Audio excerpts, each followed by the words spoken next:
Current కోతలపై రైతులు కన్నెర చూశారు. 24 గంటల ఉచిత విద్యుత్తు సరఫరా చేస్తామని ప్రభుత్వం మాటిచ్చి తప్పడంతో ఆదిలాబాద్ వ్యాప్తంగా రోజురోజుకు ఆందోళనలు ఉధృతమవుతున్నాయి. తాజాగా తాంసీ మండలం కోదాడ్డు హస్నాపూర్ రహదారిపై రాస్తారోకో చేపట్టారు. దీనిపై మరింత సమాచారాన్ని మా రీజనల్ కోఆర్డినేటర్ సత్యనారాయణ అందిస్తారు. ప్రస్తుతం మనం కోడాద్ హస్నాపూర్ రెండు గ్రామాల మధ్య ఉన్నటువంటి ఒక బ్రిడ్జి ఏదైతే ఉందో ఆ ప్రాంతంలో ఉన్నాం. ఇక్కడ గ్రామస్తులందరూ కూడా ఇక్కడ ధర్నాకు దిగారు. అయితే తమకు నాణ్యమైన ఉచిత విద్యుత్ 24 అవర్స్ కరెంట్ ఇవ్వాలని చెప్పేసి ఎప్పటి నుంచో ఆ విద్యుత్ అధికారులు కోరుతున్నారు. కానీ నాణ్యమైన విద్యుత్ అందడం లేదని చెప్పేసి రైతులు ఆగ్రహం వ్యక్తం చేస్తున్నారు. దీంతో ఇవాళ ఇక్కడ యొక్క ధర్నాకు దిగారు. ఇక్కడ రైతులందరూ కూడా ధర్నా చేస్తున్నారు. మరి మనం అడిగి తెలుసుకుందాం. చెప్పండి, మీ ప్రధాన డిమాండ్ ఏంటి? ఎందుకు ధర్నాకు దిగారు? దాదాపుగా కొన్ని కిలోమీటర్ల మేర ట్రాఫిక్ స్తంభించిపోయింది. ప్రధానంగా మీ సమస్య ఏంటి? ముఖ్యంగా మా సమస్య అంటే కరెంటు సమస్య సరి వల్ల మాకు కరెంటు తోటి తీవ్ర దుర్భిక్షంలో రైతాంగలు కొట్టుమిట్టాడుతున్నారు. ముఖ్యంగా మాకు నాణ్యమైన కరెంట్ ఇస్తామన్నారు. 24 గంటల కరెంట్ ఇస్తామని చెప్పినప్పటి నుంచి అయినా రైతులు నమ్ముకొని పంటలు వేశారు సార్. 24 గంటల కరెంటు కనీసం ఎప్పుడు ఇచ్చిన పాపన పోలేదండి. కనీసం నాణ్యమైన కరెంటు మేము ఇలా వాళ్ళని నమ్ముకొని ప్రగల్భాలు చెప్తున్నారు నాయకులు.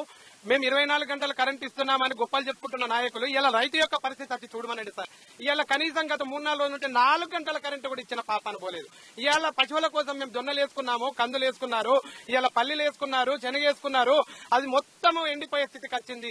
ముఖ్యంగా రైతుల యొక్క పరిస్థితి కరెంటు విషయాన్ని అయితే అగమ్మ గోచరంగా తయారైంది.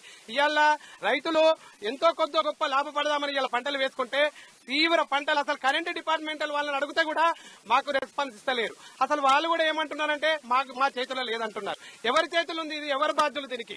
ఎప్పుడు వస్తుందో ఎప్పుడు పోతుందో మాకు కూడా తెలియదు అంటున్నారు. మరి ఇలా రైతుల యొక్క పరిస్థితి ఏంటి?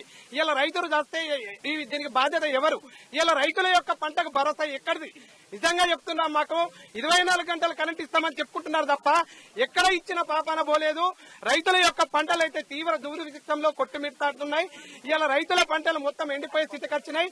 నిజంగా చెప్పాలంటే 4 రోజుల నుంచి కనీసం 3 గంటల కరెంటు కూడా ఇచ్చిన పాపన పోలేదు. నిజంగా చూడాలంటే రైతుల పంటలు ఇప్పటికీ జనవరి మాసంలో ఇంత తీవ్రంగా మేము కొట్టుమిట్టాడుకుంటేనే మరి ఫిబ్రవరి, మార్చి, ఏప్రిల్ మాసంలలో ఇవాళ మేము పంటలు ఎట్లా కాపాడుకోవాలి? మాకు నాణ్యమైన కరెంట్ ఎప్పుడు వస్తుంది?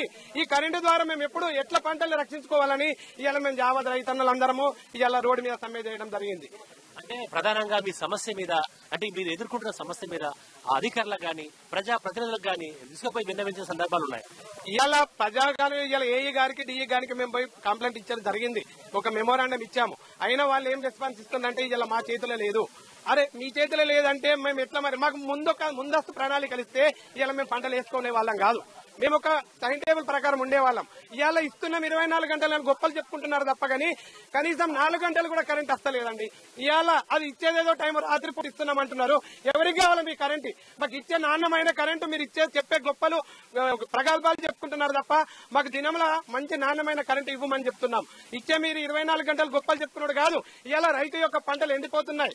ఇవాళ రైతు తీవ్ర దుర్భిక్షంలో కొట్టుమిట్టాడుతున్నాడు. ఈ జనవరి మాసంలో ఇంత ఉంటే వివిధ రాష్ట్రాలలో మేము 24 గంటలు ఇస్తున్నామని గొప్పలు చెప్పుకుంటున్నారు నాయకులు అందరూ. ఇవాళ రైతుల్ని అడగండి, ఏ రైతుని అడిగినా ఇవాళ 24 గంటలు కాదు కనీసం నాణ్యమైన కరెంటు దినంలో కూడా లేదని ఇవాళ యావత్ రైతన్నలందరూ చెప్తున్నారు. నిజంగా చూడాలంటే రైతుల యొక్క పంటలు అయితే బ్రతికే ఊసలో లేవు. ఈ ఇచ్చే కరెంటు తోటి ఇంకా ఇట్లనే చేస్తే రైతులు ఇవాళ ఉంటారో పోతారో కూడా తెలియని పరిస్థితి ఉంది. అంటే దాదాపుగా ఒక 1 మంత్ నుంచి 4 రోజుల నుంచి కూడా మాకు కరెంటు సమస్యలతో ఎదుర్కొంటున్నామని చెప్పేసి చెప్తున్నారు. అయితే కొన్ని పంటలు అయితే ప్రధానంగా ఎండిపోయేటటువంటి స్థితికి వచ్చినాయని, అటు ఇంతకు ముందు అధిక వర్షాల వల్ల పంటలు నష్టపోయినామని, ఇప్పుడు పంటకు నీళ్లు లేక, అంటే కనీసం పంటకు నీళ్లు పెట్టుకునేందుకు కరెంటు సౌకర్యం లేక పంటలు ఎండిపోయి రైతుల యొక్క పరిస్థితి, అంటే మా రైతుల పరిస్థితి అగమ్యగోచరంగా తయారైందని, తర్వాత తమకు ఆత్మహత్యలే శరణ్యమని చెప్పేసి రైతులు అంటున్న పరిస్థితి మనకు కనబడుతోంది. కెమెరా పర్సన్ గణేష్ తో సత్యనారాయణ, అమ్మా న్యూస్, ఆదిలాబాద్.